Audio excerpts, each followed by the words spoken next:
My dear students, আজকে আমরা পড়ব হচ্ছে কার্ল বা ক্রস গুণ, অর্থাৎ ভেক্টর ডিফারেনশিয়াল অপারেটরের সাথে অপর একটা ভেক্টর রাশির ক্রস গুণ। তো এটা মূলত ভেক্টর রাশিকে ভেক্টর রাশিতেই রাখবে।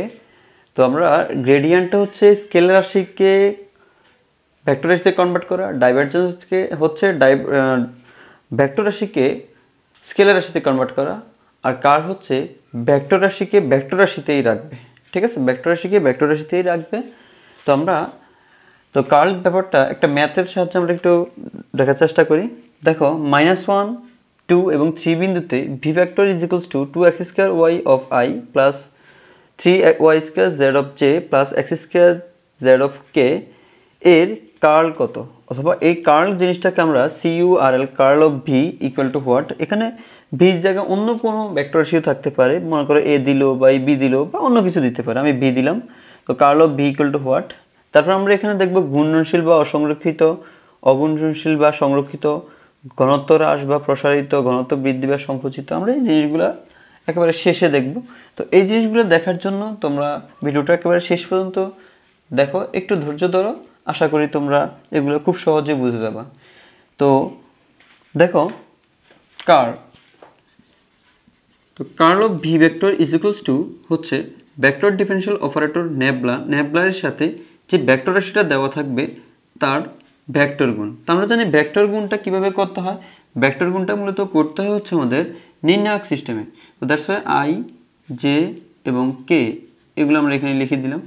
এবার দেখো আমাদের এখানে প্রথমে আমরা মূলত কি দিলাম বলতো, প্রথমে আমরা দিলাম হচ্ছে ভেক্টর ডিফারেনশিয়াল অপারেটর অর্থাৎ নেবলা। তো নেবলার মানটা আমরা জানি, আগের ক্লাসে আমরা দেখছিলাম। নেবলা ইকুয়াল টু কত, del by del X of I, del by del Y of J plus del by del Z of K. এগুলো হচ্ছে আমাদের নেবলার যে মানটা সেটা। তো নেবলার মানটা আমরা এখানে আই এর সহগ কত, এই যে এটা। তো এই জন্য আমরা আই এর নিচে আই এর সহগটা লিখে দেব, del by del x.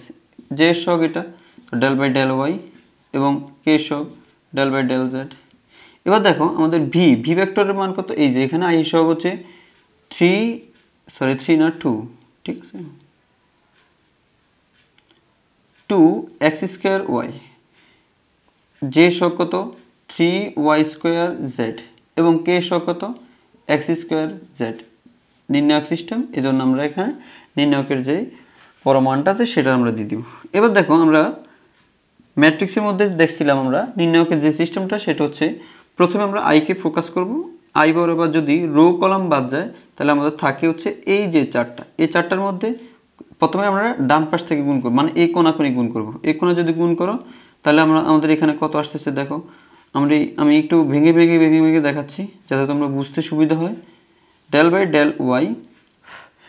Del Y of কত, x² z। ওকে, এই কোণা গুণ করার পরে সাথে সাথে এই কোণা গুণ করে দেবো একটা মাইনাস চিহ্ন দিয়ে। তাহলে del by del Z of কত 3y² z। এটা গেল আই এর পার্টটা। এবার আবার রো কলম গেল। এবার আসো জে এর পার্ট। জে এর ক্ষেত্রে আমাদের একটা এক্সট্রা একটা মাইনাস দিয়ে গুণ করতে হবে জে। তো জে এর ক্ষেত্রে আমাদের এবার রো আর কলাম যদি বাদ যায়, দেখো এটা আর এটা যদি বাদ যায়, থাকে এই চারজন থাকে। তাহলে এই কোণ আগে গুণ করতে হবে ডেল বাই ডেল এক্স এর সাথে x² z মাইনাস, আবার এই কোণা গুণ করতে হলে মাইনাস দিতে হবে আগে। তো ডেল বাই ডেল জেড এটার সাথে হচ্ছে আমাদের 2x² y। এবার আমাদের লাস্ট রয়েছে আমাদের কে প্লাস কে ভেক্টর দিয়ে আমাদের এই কোণা আর এই কোণা, এইবার রো এবং কলাম বাদ গিয়ে যাবে কে বরাবর। তাহলে থাকে এই চারজনের মধ্যে আগে এই কোণা গুণ করলে ডেল বাই ডেল এক্স, এটার সাথে হচ্ছে 3y² z মাইনাস, আবার এই কোণা গুণ ডেল বাই ডেল ওয়াই, এটার সাথে হচ্ছে 2x² y। এইগুলো আমাদের নির্ণায়কের যে মানটা আমরা করব সেটা। এবার আমরা শুধু ডিফারেন্সিয়েশনটার ব্যাপারটা একটু কাজ করব। এবার আই রয়ে গেল। দেখো এখানে কার সাপেক্ষে ডিফারেন্সিয়েশন, গুড, ওয়াই সাপেক্ষে ডিফারেন্সিয়েশন। এখানে কি ওয়াই আছে, না ওয়াই নাই, দ্যাটস ওয়াই মানটা কত 0। আমরা একেবারে প্রথম লেকচার আমরা দেখছিলাম কার্ল যে গ্রেডিয়েন্টের মধ্যে ভেরিয়েবল ছাড়া অন্য কেউ থাকলে কনস্ট্যান্টের ক্ষেত্রে মানটা হচ্ছে 0। তো দ্যাটস ওয়াই এটার মানটা হচ্ছে 0। এখানে কি আছে, এখানে জেড এর সাপেক্ষে ডিফারেন্সিয়েশন দেখা যাচ্ছে জেড আছে, তো জেড ছাড়া বাকি এটা হচ্ছে কনস্ট্যান্ট, তো মাইনাস মাইনাসের মাইনাস, তো জেড ছাড়া বাকি এরা হচ্ছে কনস্ট্যান্ট 3y² এবং জেড এর ডিফারেন্সিয়েশনটা জেড এর সাপেক্ষে জেড এর ডিফারেন্সিয়েশন 1। তো এবার মাইনাসে ব্র্যাকেট মাইনাসে মাইনাস জে এর জে, এবার এখানে কার সাপেক্ষে ডিফারেন্সিয়েশন, গুড এক্স এর সাপেক্ষে ডিফারেন্সিয়েশন, তো বাকি এটা হচ্ছে জেডটা হচ্ছে আমাদের কনস্ট্যান্ট, তো জেড বাহিরে চলে গেল, তো এক্স এর সাপেক্ষে ডিফারেন্সিয়েশন এই যে এই সূত্রটা পাওয়ার আগে চলে আসে, তো 2 আগে যদি চলে আসে, যে 2টা যদি আগে চলে আসে, 2 আগে চলে আসবে, পাওয়ার থেকে 1 কমে গিয়ে এটা হবে। এখানে কার সাপেক্ষে ডিফারেন্সিয়েশন, জেড এর সাপেক্ষে ডিফারেন্সিয়েশন, বাট এখানে জেড নেই, এই জন্য মানটা হচ্ছে 0। তারপরে আমাদের কে এর প্লাস কে এর যে পার্টটা আছে, কে এর পার্টটা একটু খেয়াল করি, এখানে কে আছে এক্স এর সাপেক্ষে ডিফারেন্সিয়েশন, বাট এখানে এক্স নাই, এই জন্য মানটা হচ্ছে 0 মাইনাস এখানে কার সাপেক্ষে ওয়াই সাপেক্ষে ডিফারেন্সিয়েশন, তো এটা হচ্ছে কনস্ট্যান্ট 2x² কনস্ট্যান্ট, তো বাকি এটা মান হচ্ছে 1। তাহলে এখানে কত থাকে -3y² সাথে হচ্ছে i, এখানে কত থাকে -2zx সাথে হচ্ছে j, এবং এখানে কত থাকে -2x² k, এটা হচ্ছে আমাদের কে এর যে সহগটা সেটা। তো এবার দেখো আমাদের, তো কার্লের মানটা আমরা পেয়ে গেছি, তো কার্লটা এবার দেখো প্রশ্নটার মধ্যে বলছে যদি বলে কার্ল কত, এইটা নাই, এই বিন্দুটা নাই, তাহলে এতটুকুই অ্যান্সার। বাট যদি বলে এই বিন্দুতে, তখন আমরা এই বিন্দুটা এখানে এক্স এর জায়গায় ওয়াই জায়গায় জেড এর জায়গায় বসিয়ে দিব। তাহলে এখানে বলো -1, 2, 3 বিন্দুতে curl of V equal to, just মানটা বের বসে দেবো -3, ওয়াই মান আমরা দেখলাম 2, দ্যাটস 2² সাথে হচ্ছে i, -2 জেড এর মান হচ্ছে আমরা দেখছিলাম 3 এবং x এর মান হচ্ছে -1 সাথে হচ্ছে j, -2 x এর মান হচ্ছে -1 হোল স্কয়ার সাথে হচ্ছে k। দেখা যাক রেজাল্ট কি আসে। রেজাল্ট আসে হচ্ছে, দেখো এই রেজাল্টটা কত আসছে বলো তো, এই রেজাল্টটা আসে হচ্ছে 2 × 4 এখানে, তো 2 × 4 3 × 12 মাইনাস কত 4 নাকি, -12i মাইনাস প্লাস, সরি এটাকে মাইনাস প্লাস হয়ে যাচ্ছে, তো মাইনাস যদি প্লাস হয় তাহলে 3 × 6 জে, এবং এখানে মাইনাস কত আসতেছে -t² প্লাস, বাট এখানে মাইনাস থেকে যাচ্ছে, তো মাইনাসটা কত আসতেছে মাইনাস কত 2, হ্যাঁ 2k। তাহলে এটা হচ্ছে আমাদের মূলত এই বিন্দুতে কার্ল। এবার আসি আমরা ঘূর্ণনশীল অঘূর্ণনশীল ঘনত্ব হ্রাস ঘনত্ব বৃদ্ধি এই জিনিসগুলো একটু খেয়াল করা ট্রাই করি। দেখো কখন ভেক্টর ক্ষেত্রটা ঘূর্ণনশীল বা অসংরক্ষিত থাকবে, তো যদি তুমি একটা জিনিস খেয়াল করো, যদি একটা জিনিস যদি ঘোরে তাহলে সেটা কি সংরক্ষিত, মানে তোমার আয়ত্তের মধ্যে না, সেটা ঘুরতেছে তার মানে সেটা অসংরক্ষিত, ঘুরতেছে তার মানে অসংরক্ষিত। আর যদি বলে অঘূর্ণনশীল তার মানে তোমার কাছে সেটা, তোমার হাতের ভিতরে, তোমার কাছেই সেটা আছে, সেটা দূরে কোথাও চলে যাবে না ঘুরতে ঘুরতে, তার মানে যদি না ঘুরে অঘূর্ণনশীল তখন সেটা হচ্ছে সংরক্ষিত। তো এবার আসে একটু খেয়াল করে ঘূর্ণনশীল বা অসংরক্ষিত কখন, যদি এই ভেক্টর এই যে এই মানটা যদি, বা এই মানটা যদি তোমার যদি মানটা যদি 0 চলে আসতো, যদি 0 আসে তাহলে সেটা সংরক্ষিত থাকবে, অঘূর্ণনশীল হবে। আর যদি 0 না আসে তাহলে আমরা কি বলছিলাম, যদি এর ক্ষেত্রে যদি আমাদের, আমি এটা মুছে দিচ্ছি কেমন, তোমরা একটু প্রয়োজনে স্ক্রিনশট দিয়ে নিতে পারো। তো দেখো, তো আমি এদিকে একটু লিখে দিচ্ছি, আমি এটা মুছে দিচ্ছি কেমন, স্ক্রিনশট নিয়ে নিতে পারো। দেখো আচ্ছা,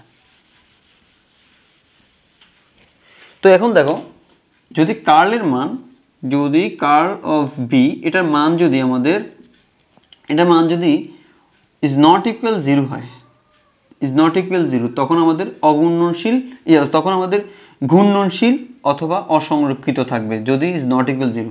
বাট যদি কার্লের মান যদি 0 হয়, কার্ল ইকুয়াল টু যদি 0 হয় তখন সেটা অঘূর্ণনশীল বা সংরক্ষিত, সংরক্ষিত। এইবার কার্লের মান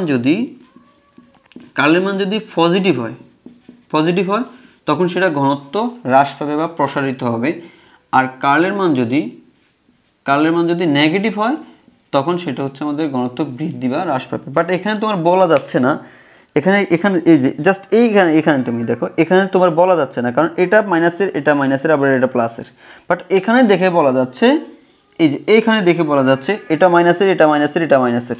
তো তিনটাই যেহেতু মাইনাসের, দ্যাটস ওয়াই এই রেজাল্টটা একটা মাইনাসের। তো মাইনাস যেহেতু, তার মানে ঘনত্ব বৃদ্ধি বা সংকুচিত হবে।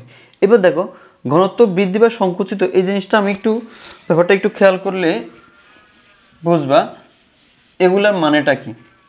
দেখো ঘূর্ণনশীল ব্যাপারটা হচ্ছে, আমরা জানি তো আমাদের যে উপরে যে আমাদের মাথার উপরে যে সিলিং ফ্যানটা ঘুরে, এটা মূলত আমাদের ডানহাতি স্ক্রু বা ভেক্টর নিয়মে মানে। তো যদি ভেক্টর নিয়মে যদি মেনে থাকে, তাহলে আমরা যদি ডানহাতি স্ক্রু বা ভেক্টর নিয়ম যদি মেনে থাকে, তাহলে সেটা যদি ঘুরে, তো ঘোরার ক্ষেত্রে তার মানে সেটা ঘুরতেছে ঘুরতেছে, তার মানে সেখানে আমাদের ভেক্টরের মানটা নট ইকুয়াল 0, এই জন্য ব্যাপারটা হচ্ছে ঘূর্ণনশীল। তো যদি না ঘুরে, তখন ভেক্টরের মানটা হচ্ছে আসলে কার্লের মানটা কত হচ্ছে, 0 হচ্ছে। ঘুরে নাই, তার মানে 0 হচ্ছে, ঘুরে নাই। এবার আসি ঘনত্ব বৃদ্ধি, এই জিনিসটা যদি তুমি যদি খেয়াল করো, তোমার কাছে মনে করো তুমি রুটি তৈরি করার সময় এরকম একটা আমরা কাই নেই, কাইটাকে তুমি যদি একটু মানে এর মধ্যে যদি আমাদের এই ফিসলে তোমার সেটা কি হবে, আস্তে আস্তে আয়তনটা আস্তে আস্তে বাড়তেছে বাড়তেছে বাড়তেছে, মানে আয়তন বলতে ক্ষেত্রফলটা বাড়তেছে। তো এই যে ক্ষেত্রফলটা যেহেতু বাড়তেছে, তার মানে কি ঘনত্ব হ্রাস পাচ্ছে, তো প্রসারিত হচ্ছে। দেখো ক্ষেত্রফল প্রসারিত হচ্ছে, বাট ঘনত্ব হ্রাস পাচ্ছে। কারণ ঘনত্ব হ্রাস পাচ্ছে কেন, এখানে যে কায়ের যে ইয়েটা ছিল তোমার কাছে খণ্ডটা ছিল, সে কায়ের খণ্ডটার ঘনত্ব কেমন, আর প্রসারিত হওয়ার পরে ঘনত্ব কেমন, প্রসারিত হওয়ার পরে ঘনত্ব হ্রাস পাবে, তারপরে প্রসারিতর ক্ষেত্রে ঘনত্ব হ্রাস পাচ্ছে। আবার সেম ওয়েতে জাস্ট এটাকে তুমি যদি গোল করো, তাহলে সেটা সংকুচিত হচ্ছে, এজন্য ঘনত্বটা আস্তে হ্রাস পাবে, সরি ঘনত্বটা বৃদ্ধি পাবে। সংকুচিত করলে ঘনত্ব বৃদ্ধি পাবে, আর প্রসারিত করলে ঘনত্ব হ্রাস পাবে।